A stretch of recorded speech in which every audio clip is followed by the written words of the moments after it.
and they went up to the Newcastle area. I forget exactly where his parents lived. Not that it matters, but it was somewhere in the in Geordie land. And In the his northeast. parents, yeah, his parents were dead, you know, and so they went to his street and they knocked on neighbours' doors, asking them what they knew of Richard's parents and what they thought of Richard. My God, Yeah. that Oh is yeah. Yeah. ridiculous. Which is exactly the same as what Richard did. Well, in fact, it's not. It's probably less. What Richard did is less severe than that. And you know, he went and knocked on a few doors and asked. I think all he asked was, you know, people did they know that a Manchester victim lived in this street? Yeah, And innocuous questions. yeah, you know, and I think one guy didn't even answer the door, you know, and another guy just kind of said no and shut the door, and that was that. So it was very minimal, and that was like one trip.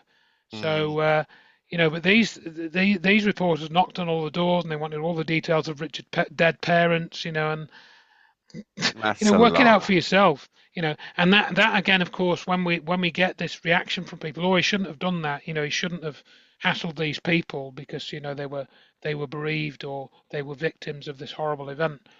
But the point about this is that they were portrayed as victims, Indeed. and the evidence is, you know, and I've had conversations with somebody quite close to me who can't, you know, they know somebody or they know somebody that knows somebody that was allegedly killed in this event, and when you get that sort of level that somebody is allegedly killed and the story comes out in the press or somebody is, you know, their legs blown off or Mm, something, you know, people immediately have an emotional reaction to that. It's called emotional anchoring.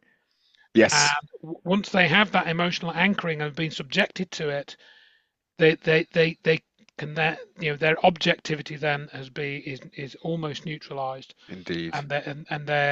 they will not accept that somebody who says they've got their legs blown off and shows that they have no legs, Mm, they couldn't accept that that person could be lying about how their legs were blown how off, how it you happens, know, yeah. when they were blown off, you know. And indeed, you know, that's what Richard was doing a lot of investigation into. And curiously enough, it seemed to be around that time when he was doing that investigation that that's when this action against him all kicked off. In other words, he was trying to get more evidence of the veracity Mm, of the alleged victims' stories, that their injuries or their deaths were caused by the Manchester event. And it boils down to something as simple as this at the end of the day.